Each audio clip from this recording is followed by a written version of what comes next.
Hello and welcome to another video. Today's video preview of the game United against Crystal Palace. Another, I don't want to say chance for United because every time we talk about chances for United, they end up screwing it up. Another opportunity in this crazy league. United and Palace separated at this point by 2 points. So obviously a game in which United have the chance to, of course, move up in the table, which you have every week at this point in time. Fourth and, 12th are separated by 3 points starting this weekend. Obviously, by the time that you see this video, some games will have happened and some of those numbers will have shifted and things like that. But regardless, a lot of those teams are playing each other, like United and Palace, and a lot of other things in there. And every week is an opportunity. Every week is a chance to move up the table, get some daylight, get United to get themselves in a decent position, or to really establish themselves as a nothing.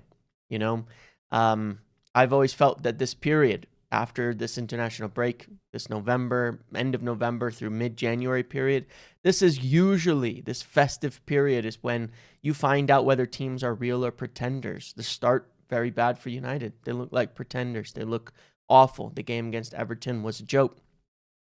And I know that this game against Palace is difficult, and there's all these reasons to believe that United won't win and all that. And, that's fair enough. But these are the games, of course, that United must win if they're going to get into top 4 or 5 or 6. And so I guess we will have to see. We will have to see. But we will find out a lot about this team over these types of games and over these next few weeks, a lot more, and learn where we really are in the table.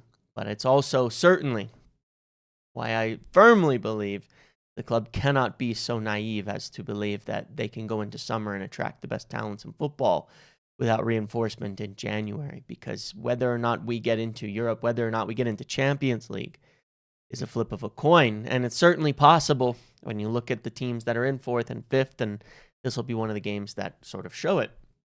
And quite frankly, there's not much between the teams when you look at the underlying numbers, of course. Again, there's not much between the teams in overlying numbers. 20 points, 18 points. Look at the expected goals, despite all the clamor about how, I don't know, one of the reasons I disagree with the idea United need to change so much to score against 10-man Everton, and that it wasn't just down to a failure to play football that day, is because despite everything, of course, United are still near the top of the table in terms of expected goals. Not first anymore, but, one below league leaders in Arsenal, less than one in chances created. They are 0.01 expected goals higher than Crystal Palace. And if you look at it in terms of goals, they've scored 3 more goals. So United having a slightly better record in terms of scoring, but both teams actually still underperforming their expected goals. But the crazy part is you look at it and you say, oh, Palace have performed so much better and all of that. They've conceded 1 expected goal less, exactly, 16.99 to 15.99. But in that, United have conceded 10 more goals. That means, of course, that United have conceded based on expected goals. They've underperformed it. The swing there is 8 because it's 10 goals, 1 difference between them. That means that Crystal Palace are vastly overperforming in their goals conceded to chances created, to chances conceded. Goals conceded to chances conceded, while United are actually slightly underperforming. They're conceding more goals than they should. And if you look at games like Everton, they did nothing, despite United playing really poorly. Their goal, as I pointed out in my tactical video, 2 against 9, wide open spaces, fully blocked off, and they score a curler from the top of the box, and that's their only shot on target the entire game.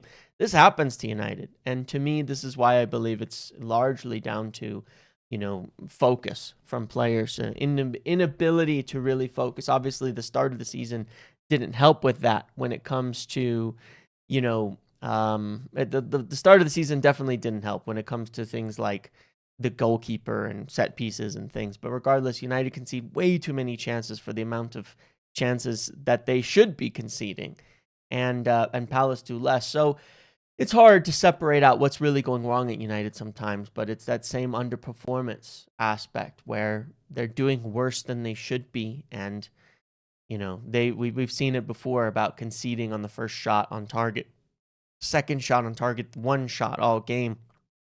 And at some point, it's just inexcusable. But in terms of the performances themselves, they've been fairly similar.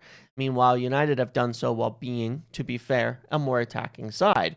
If we go by the numbers here, United are pressing more and have a higher possession, while Palace are the lowest pressing side in the league with the second lowest possession in the league. We know what Palace are going to be. So, it's one of those things, for all the praise about how they stay so compact. Well, not really. They've conceded about as many chances as United, which has been better, by the way. There was a point where United were last in the league in terms of chances created or conceded, or around 17th. It's actually come way down. 1, 2, 3, 4, 5, 6, 7, 8, 9, 10. Palace are 7th, United are 10th. So not much between the two sides in that respect. United have gotten better defensively in terms of their chances conceded, but somehow we're conceding more goals even. So it's frustrating. It's like every time we ask this team to play open, to play attacking, to control the game, they get worse and worse. And it's been this way for a long time. And again, I think it will be until we change up the midfield, but we'll get to that in a second. So the lowest pressing side, the lowest possession side against team that is a decent pressing side, decent possession side. You look at some of the other, stats on this. Let's see. Goals conceded, shots on target against per 90. Palace do a really good job at limiting the number of shots on target against. And this is probably one of the reasons why they concede fairly few goals. They concede big chances, but few chances, whereas United, also are decent at this, but concede a lot more. I mean, it is kind of incredible if you look at it. Shots on target against per 90 is 3. Shots on target against per 90 is 3.8. So we allow 0.8 shots more per game, but a full double the goals per game conceded. I don't get it. United have continued to be somewhat of an outlier if you look in terms of they're lower than all these teams at shots conceded, but higher in terms of goals conceded. And it's been this way a bit, and it's hard to explain. It really is hard to explain why they just constantly have so many lapses where they just will automatically concede. I mean, you also get this thing where it's like, for some reason, teams just always make their chance against United. They always convert their chances against United. It's just the United factor. That's been happening for years. But this is the biggest problem. United create enough chances most games to score goals, but we continue to concede too many. And again, I still think it's down to the midfield. We lose control. We lose the ball. We give teams too many second chances that often result in times when they can score. So there's that in terms of the overall picture here of what we're facing. A deep block team, we're going to have the ball, and similar to last week, what can we do when we have the ball? What can we do when we control it? What can we do when we need to control the play? Well, last week wasn't great on this respect, even against an Everton team that didn't press particularly hard, that do particularly much. We struggled. And again, I think it just comes down to the fact that when teams will let us have it a little bit, we don't win the second balls, we don't win the duels, we don't win anything in the middle of the pitch. So it's very easy for them to control us even if we have the ball. We can't sustain, we can't continue attacks, we can't continue plays, we can't, even when we make tackles, it takes us too long to get the ball back and get settled because we lose all of our duels. I think it begins and ends with the midfield in terms of the inability to compete. Now, when you look at Crystal Palace's midfield, Adam Wharton is not the most fastest, most combative player, but he's very good. Once he gets on the ball, we have to be very, very careful of that. They're going to want to get on the ball and hit us in the transitions very quickly. So we have to be smart about not giving them that opportunity, and we have to have legs in the middle. So the team yesterday, in terms of the vote from the audience, was very different to usual, and I think it shows the frustration we've all had with last week's game. Maybe a bit of an overreaction, but I feel the same myself. And I've went with a team. It's not going to happen, but it's the type of frustration I have because I look at it and I go, I want team that has something different, I want something that I want a team that has some energy and some legs, and that's about it. That's all I really care about. So this is what I've gone with essentially, and I think that my chat voted for Dorgu instead of Shaw, and that was it. That was the main difference maker. Actually, I had the wrong player in here because I actually put Mazraoui. I actually wanted Mazraoui in here when I was re-adding this. I put the wrong player. I wanted Mazraoui in here, and essentially the reason I went with this team is this, and obviously it's not going to happen benching both Bruno and Casemiro, but it should. It should. Obviously Ahmad out wide. Front three, we don't have a lot of options. I don't want Bruno in the front three. When he plays in the front three, he just drops deep anyway, and we lose that occupation of the back line, which is going to be so necessary when we're playing against a team that plays a similar style 3-4-2-1. We cannot afford to have forwards dropping all the way deep here. It's a slight concern with Xerxes, but when we get into the attacking areas, he at least usually sits around the center backs. Bruno will drop back and quarterback from wherever he is. So I don't think I want him in the front three. I want someone who will dart through the lines and things like that. We know that Mason Mount does have decent, really, really good awareness in the final third of making little runs through the lines and things like that. Given it's a game that we could control the ball a lot more, I want that passing from the center backs, which is what Ruben wants, which is what we're lacking. When we're losing the passing in the midfield, Bruno and Casemiro, and playing a different setup for more legs, you need that passing out the back. Well, let's give Lissandro and Mazraoui a run there. Two players where Mazraoui as a right wing back, not attacking enough, quality's not fast enough. But as a right center back, he's quite aggressive in the way that he plays with the ball. He's good at dribbling, good at attacking. He's come on in some substitute situations as a right center back this season and done excellent at helping us get up the pitch, get on the ball, do more with it, and keep it. Also good running backwards, defending in transitions. Lissandro Martinez, we know how great he is with the ball, can help us unlock that. Luke Shaw in a game where we would expect to have it. Maybe it's not as much up and down. Obviously, Ahmad, that gives us attacking from both sides. Mainu, because he's so good at darting in and around the tight spaces in the final third.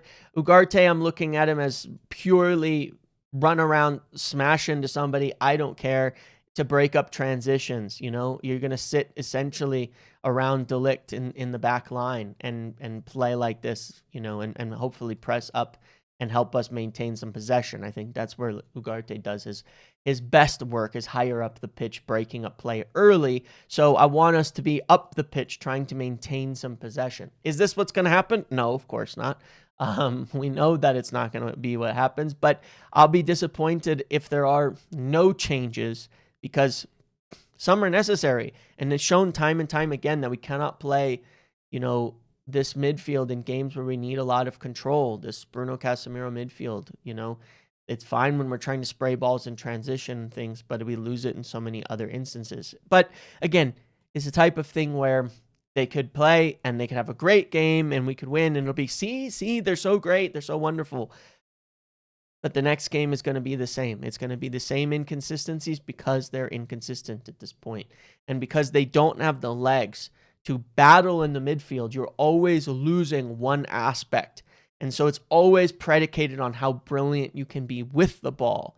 And that's what I'm tired of. I want to see some consistencies. I want to see something that is actually working on a regular basis. I want to see, a baseline where we can win the ball. I want to see a baseline where we can win the ball regularly in the midfield, win some battles, and sustain something. That's just me. So I went with that weird kind of lineup. I think if it's in terms of predicting the game, it's impossible. Speaking of predictions, we have another game over on Big Up. You get your 2 to 6 predictions here to make for Crystal Palace versus Manchester United. Again, a minimum $1 to enter, up maximum of 10. New entries win $5 back automatically by playing, and everybody who enters is entered to win $25,000. The picks for this week are Mateta to score a goal, Nketiah to goal or give an assist, United to score over 1.5 goals, Mbeumo will score a goal or give an assist, first half end in a draw, Palace will score over 1.5 goals, Bruno will score or be carded, Casemiro will score or be carded. These are the picks I went with. I can't pick against United, so even if I don't fully believe this, this is what I've gone with. To win, United will have to score 2 goals. We know that. To win, we know Mbeumo's going to have to come up big. Casemiro's facing suspension, so I wonder, will he play? Will he be really careful not to get a yellow? That worries me almost even more in transitions. So these are my picks. Head to the link below to join the game before Sunday, because kickoff is at 5 a.m. for me, noontime UK. No pre-match, so today you got to enter today to remember. So take the link below and then see me over on Big Up. But that's also why I've gone with in that pick. Why I've gone with Ugarte and Mainu. With Casemiro facing suspension, I don't want him playing careful, breaking up play on a break. Someone's got to be willing to take a yellow, to take a player down, to stop a counterattack. I know Ugarte can do that, and I know that's something he's okay at. So yeah, that's what I want to see. Then obviously you have game changers off the bench for set pieces and things in terms of Casemiro and all that. Again, very unlikely to happen, but it's what I want. So yes, go get your picks in, and there you have it. So yeah, those are my thoughts on the game. It's a frustrating one. I feel very agitated about this one, very on edge about this one. And it's like I said earlier in the season, one of the things I'm tired of is this inconsistencies. It is a sometimes team, and it's going to be a sometimes team because we have sometimes players, and until that changes, that's what we're going to get. But I still wish we would see something else, because this run of games against easier opposition, I said after Tottenham, I said this was going to be where something needed to change, because we were losing these battles. And I said, if we don't figure out how to win some battles in the midfield without losing all creativity in the team, we're going to really struggle in these smaller games. And Everton proved right. I don't know what's going to happen against Palace. Again, it's a team where there's enough talent. We can just win games sometimes, and you don't have to overthink it. But I want to see something I haven't seen before. I want to see United winning games because they're the more physical, battle-winning, duel-winning, dominant side. And that will give me a lot more belief that we can see consistent progress moving forward. Let's see what happens. Thank you for watching. Make sure to like, comment, subscribe, get your picks in at the link below, and I will see you in the next video. Have a good one.